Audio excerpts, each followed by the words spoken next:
As-tu déjà traversé une saison de désert dans ta vie?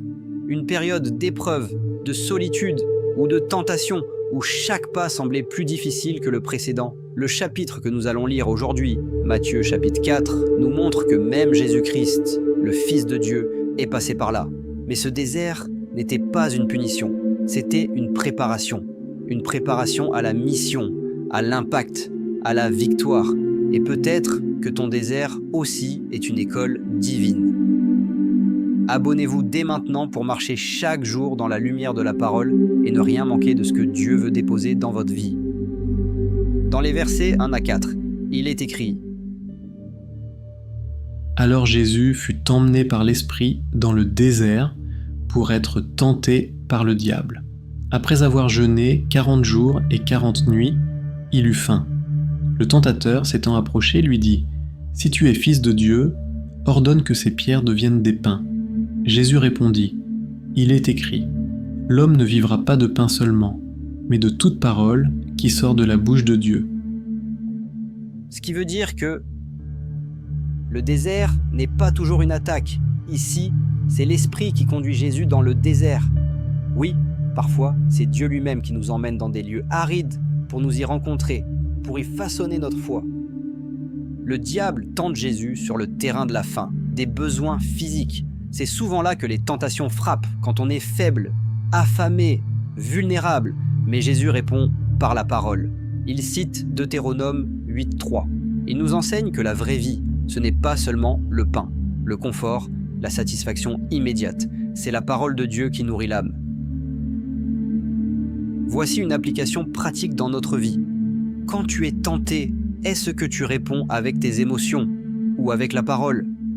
Mets-toi à mémoriser les Écritures. Prépare ton cœur à répondre comme Jésus. Ta survie spirituelle en dépend. Le passage des versets 5 à 7 nous dit: Le diable le transporta dans la ville sainte, le plaça sur le haut du temple et lui dit: Si tu es fils de Dieu, jette-toi en bas, car il est écrit: Il donnera des ordres à ses anges à ton sujet, et ils te porteront sur les mains, de peur que ton pied ne heurte contre une pierre.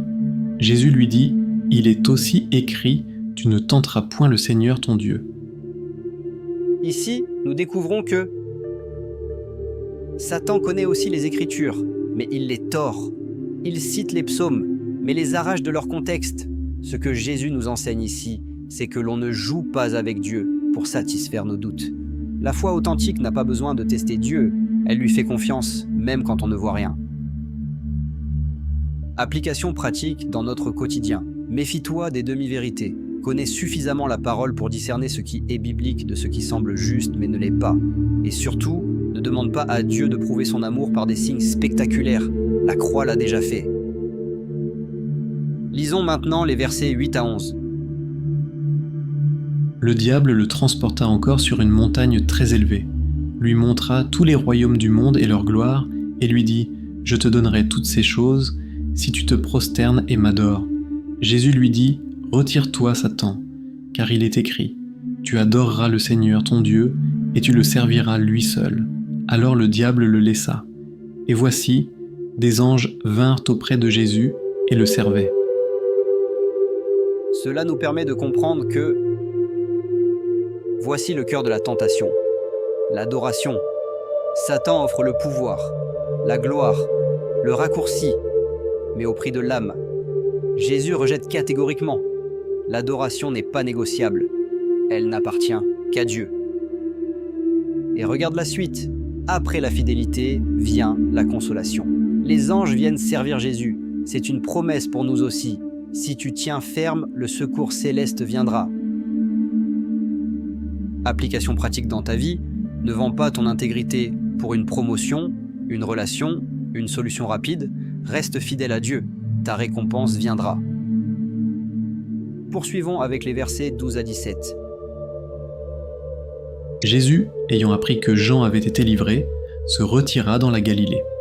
Il quitta Nazareth et vint demeurer à Capernaum, situé près de la mer, dans le territoire de Zabulon et de Nephtali, afin que s'accomplisse ce qui avait été annoncé par Ésaïe, le prophète: le peuple de Zabulon et de Nephtali, de la contrée voisine de la mer, du pays au-delà du Jourdain, et de la Galilée des gentils, ce peuple, assis dans les ténèbres, a vu une grande lumière, et sur ceux qui étaient assis dans la région et l'ombre de la mort, la lumière s'est levée.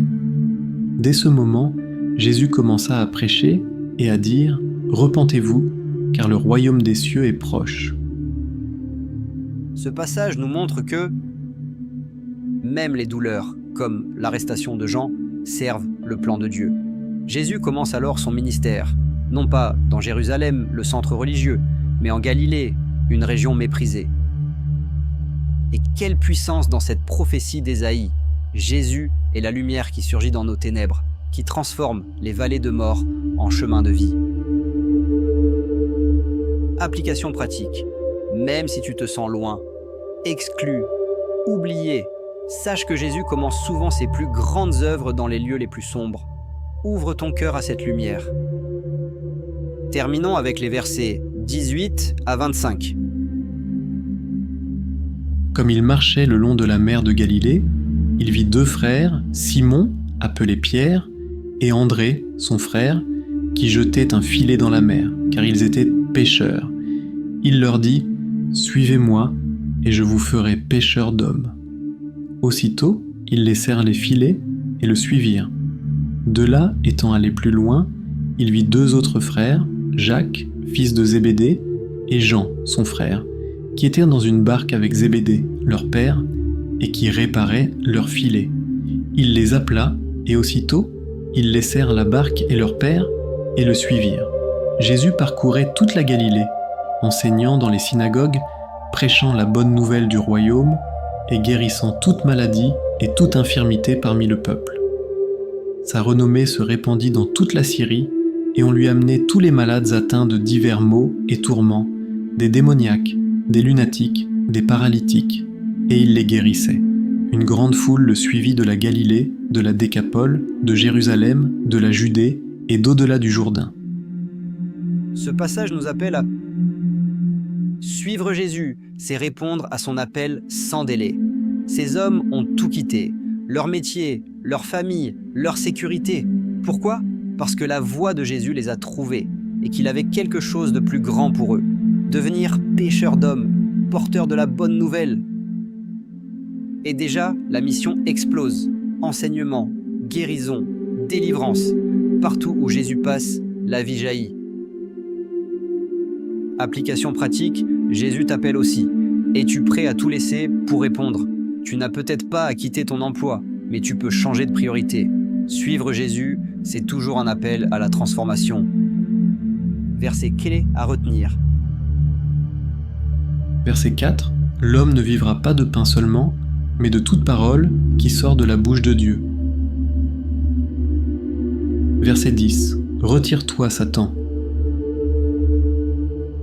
Verset 19. Suivez-moi et je vous ferai pêcheurs d'hommes. Synthèse finale, ici nous retenons ceci. Matthieu 4 nous révèle un Jésus à la fois tenté et triomphant, faible et fort, solitaire et suivi par les foules.